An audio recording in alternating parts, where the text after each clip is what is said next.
Good afternoon and welcome to the DFS Army YouTube channel. I am Razzle11 and you can find me on X at Razzle11Grinds. Going to take a look at the pitching for today, the 4th of August. It is Monday. We do have a 9-game main slate ahead of us this evening. We do have, I believe there was one weather spot to pay attention to, and that is Atlanta. Which is kind of important because the Brewers should be a pretty popular team overall. But some rain chances there in Atlanta. You got a game in Coors with wind blowing straight out to center and almost 90 degrees. Coors Field chalk game seems likely. If you're playing the earlier slate, that Baltimore-Philly game looks very interesting for hitting. But we're here to talk about pitching. The first look at the pitching options, and I will be looking at DraftKings as that is where a majority of my action is. If you do play FanDuel, I'll cut your pool or my pool in half or so. Pricing isn't quite as tight. You don't have to be as creative. It allows you to get stacks you want with an upper tier-ish pitcher. You know, that is depending on if you really have an upper tier-ish pitcher available. We got a couple names on this slate, but still. Let's just jump right in and take a look at these pitchers. Kansas City, Boston. I'm interested in Brayan Bello a little bit. Don't love the fact that the K matchup sucks because he's not a big K guy. When he gets positive K matchups, you know, he has a shot for massive performances, but, just once over his last 7 starts has he gone above 5 strikeouts. I think just given the slate itself, I think Bello is in consideration. It's kind of a last man into the pool. He's generally better when pitching on the road, but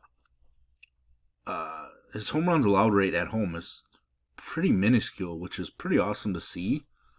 One every roughly 19 innings. That's pretty impressive. So, especially in Fenway. So, I'm interested in Bello. Bailey Falter making his first start with Kansas City. I don't mind left-handed pitching against Boston, but I just don't feel excited to play Bailey Falter. We did use him a couple of times with Pittsburgh. Definitely on a better team now, but he's just not a big K guy at all. And I'd rather play kind of a wait-and-see game to see how he performs with Kansas City. Cleveland and the Mets. Both pitchers are going to be in play for me. Manaea, the price tag's pretty hefty. Low to mid 80s in pitch count each of the last 2 starts, so he's kind of slowly creeping up. From starts 1 to 2, he increased 4 pitches, then jumped 13. The last 2, he's increased 4 pitches. Is he going to jump 13 pitches? Probably not. I don't see him getting 99. But 90 would not shock me. Still might only be a 5-inning type guy. His strikeout rate has come down each start. But Cleveland's not an overly dangerous lineup. So I think he slides in pretty well. His 2 starts at home have been phenomenal. Just 3 hits allowed in 9 innings. Obviously don't think those numbers are going to stay that amazing. But it is a weak enough matchup for Manaea.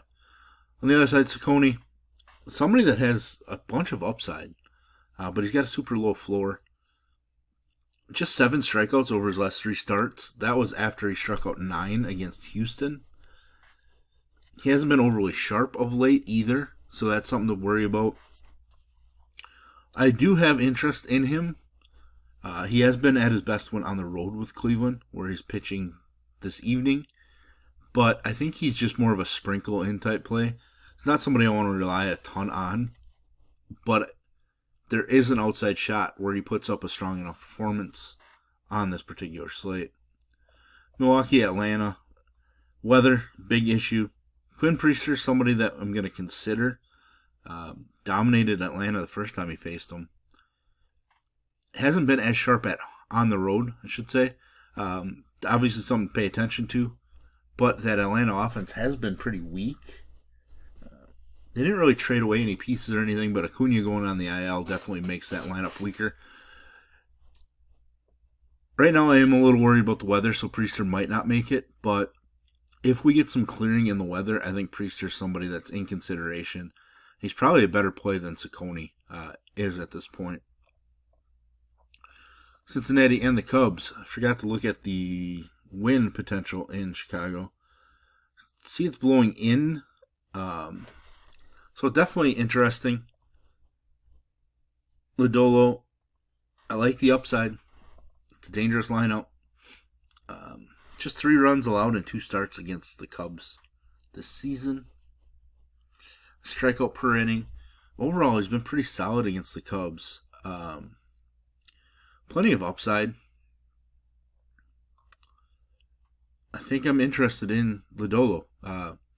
He actually looked pretty solid in his start after a complete game shutout, which is a spot that I generally try to avoid just because there's usually a bit of a hangover. Struck out 11 in that game against the Dodgers. Throwing the ball super well.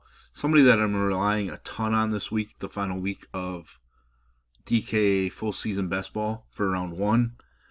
So I really do need a pretty strong performance out of him. And it is a 2-start week, so that's going to help me out quite a bit, I hope. On the other side, Soroka making his first start with the Cubs. I'm interested just because Cincinnati can strike out plenty. He was pretty strong against Cincinnati the one time he faced them this season. Didn't pick up the win, but performance was pretty strong. Obviously, first start in Chicago, definitely worrisome. Cincinnati's offense can explode, but I actually think Soroka's a pretty interesting GPP option at just $7K on DraftKings. Yankees, Rangers, Max Fried, somebody definitely I'm going to use. I think my gut feeling at initial look here is that he matches up against Texas pretty strongly. At home, or actually he's on the road, so he allows a few more home runs. Strikeout numbers aren't as strong, but his walk rate dips quite a bit as well. I think he's just strong. Doesn't have the great feel of an overwhelming SP1, but overall this slate doesn't have that, so we have to go with what we have. I think Fried is probably the likely cash type SP1 on DraftKings. I'm going to refresh, take a look at some of our ownership here. See if we can't get an idea. I would guess that he's got to be one of the highest owned pitchers. 4th highest as of right now. Soroka even higher. I mean, that worries me a little bit, seeing Soroka at over 31%. I don't know that I can get that high to that number. I know the price tag's all right, but still. I think Max Fried should be one of the 2 highest owned pitchers at first look. The other side, Patrick Corbin. I think he's fine.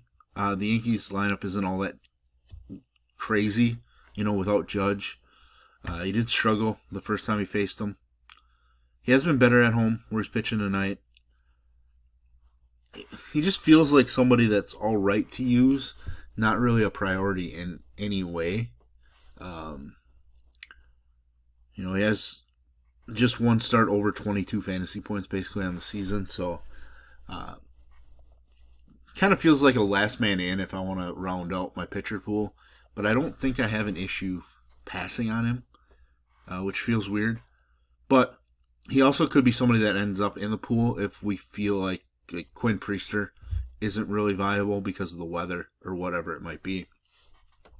Heading to Coors, the elite hitting atmosphere right now. I've gotten some questions already about Eric Lauer. I think I'm going to use him, but I am going to probably hold off on being overly heavy on him. Just sub 13% projected right now. I'll be honest, I wouldn't be shocked if I only end up at 8 to 10%. That weather is pretty prime for Colorado. The offense woke up a little bit. They've been at home for the last handful of days. They did pretty well. Obviously, it was against Pittsburgh's pitching, but still, I think they're decent in this spot. Not having to travel back home, having put in a few games. It's just tough. Like Lauer and Toronto are such strong favorites. The strongest on the slate, that it's inevitable that people will just want to use them at 6,300. I'm going to use them, but it's going to be super low. Most likely underweight when all is said and done. No thank you on Gordon, by the way, against Toronto. Tampa Bay and the Angels. Interested in both pitchers. Adrian Houser, pretty impressive run with the White Sox. Now he gets traded. He's on the road, so that's a question mark. He's not a huge K guy, but he does get a K increase in this matchup. Those road numbers just aren't the greatest. Managed to avoid allowing runs despite all the other numbers. I think he's in play, but he's not somebody I'm absolutely in love with. I would much rather play Kikuchi for GPP purposes. I'm still on the left-handed pitchers against Tampa Bay train. Kikuchi did struggle a little bit the first time he faced him, but he is pitching at home, where he's been far better than on the road from a fantasy performance standpoint. 5 DK point per game difference is pretty strong. Averaging nearly 20 fantasy points over his last 10 starts. That's strong as well. K numbers are up. I just like Kikuchi quite a bit, so I am going to be there. He is projected a decent amount, 29% almost. But I think he's perfectly fine at that high ownership. San Diego, Arizona, probably a spot I'm passing on both pitchers. Sears making his first start. Just not somebody I want to rely on. I don't mind left-handed pitching against Arizona, but still, I don't really love it overall either, so I'm probably just going to pass. Same thing on the other side. Fott, he did throw extremely well against San Diego the first time he faced them. Just 4 strikeouts in 8 innings, and that's the big thing here. He has been at his best when at home, but San Diego is just not a strong strikeout team, and I think San Diego is kind of primed for a little bit of an offensive run. Jackson Merrill appears to be waking up, etc. I actually like the San Diego bats a little bit in this spot. Last game of the night, St. Louis and the Dodgers. Sonny Gray, definitely somebody that can get it done at any point, but hasn't gone over roughly 19 fantasy points since the end of June. Some rough starts, not sharp, etc. 6 or fewer strikeouts in every start, 5 or fewer in 4 straight. Taking on a Dodgers team that did strike out a lot against Cincinnati, but do I want to rely on a struggling Sonny Gray against that Dodgers offense? Not really. He's going to be one of those guys that I have to remove from my pool, even though he's an expensive pitcher. He's only projected at sub 6%, so we're not really doing a whole lot, but it's just not somebody I'm all that interested in. The other side, Tyler Glasnow. His home numbers far better than on the road. So that's where we get him this evening. Is at home. Coming off of a rough start against Cincinnati. But I think there's a bounce back spot.